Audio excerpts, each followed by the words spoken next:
Привет, друзья! С вами Алекс из Иордании, и сегодня мы посетим замок Аджлуна, расположенного рядом с одноименным городом. Дорогие друзья, подписывайтесь на канал, чтобы не пропустить новое видео. Дальше будет только интересней. Ставьте лайки, пишите комментарии, свои пожелания и критику. Мне важно знать ваше мнение для улучшения канала. К западу от Джераша находится еще одна драгоценность сокровищницы Северной Иордании – дворец Аджлуна. Калят-эр-Рабал, так еще известен Аджлун среди местного населения, был военной базой армии Саладина после того, как тот разбил крестоносцев в VII веке. Аджлунские горы знамениты своей бурной растительностью и густыми зелеными лесами. Они таят в себе отличные возможности для любителей походов. Замок Аджлуна был построен племянником Саладина, чтобы защитить арабские земли от крестоносцев. Замок расположен практически напротив замка Бельвуар, на противоположном берегу реки Иордан. Изначально это был квадратный замок, каждый угол которого венчала башня. 40 лет спустя, после строительства новой башни, замок был расширен. При правлении мамилюков Аджлун был одним из замков цепи, использующей гелиограф и голубиную почту. Благодаря подобной цепи сообщения из Дамаска в Каир доходили за 12 часов.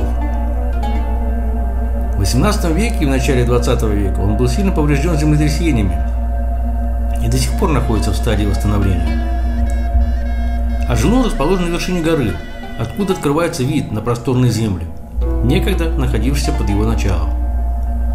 Замок был так удачно расположен, что ни разу не был взят крестоносцами, хотя в VIII веке монголам удалось захватить его на непродолжительный срок, но замок был вновь отбит изначальным владельцем.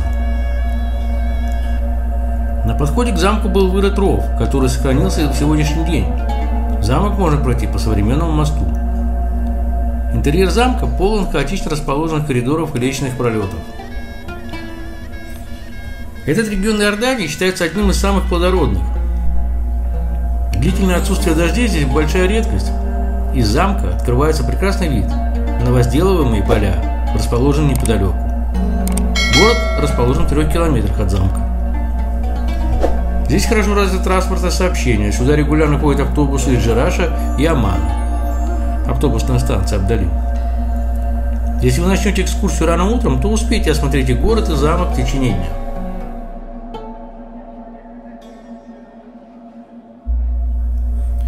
Как только вы прибудете в Аджлун, такси быстро доставит вас к замку. Возможно, вам удастся договориться и вернуться обратно в город после осмотра замка на том же самом такси.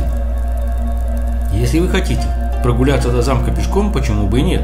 Но помните, что 3 километра вверх по холму под палящим солнцем – выматывающее занятие. Аджлун также славится своими природными красотами. Горы Аджлуна поражают своей пышной растительностью и густыми зелеными лесами. Самые высокие горные вершины достигают высоты более 1200 метров над уровнем моря. Здесь создан национальный заповедник, в котором для туристов имеются тропы для пеших прогулок и шале, горные домики для отдыха.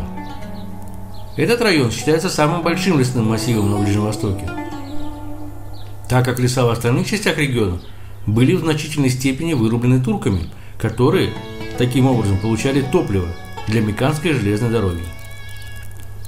Итак, друзья, спасибо за просмотр. Не забываем подписываться, жать на колокольчик и ставить палец вверх.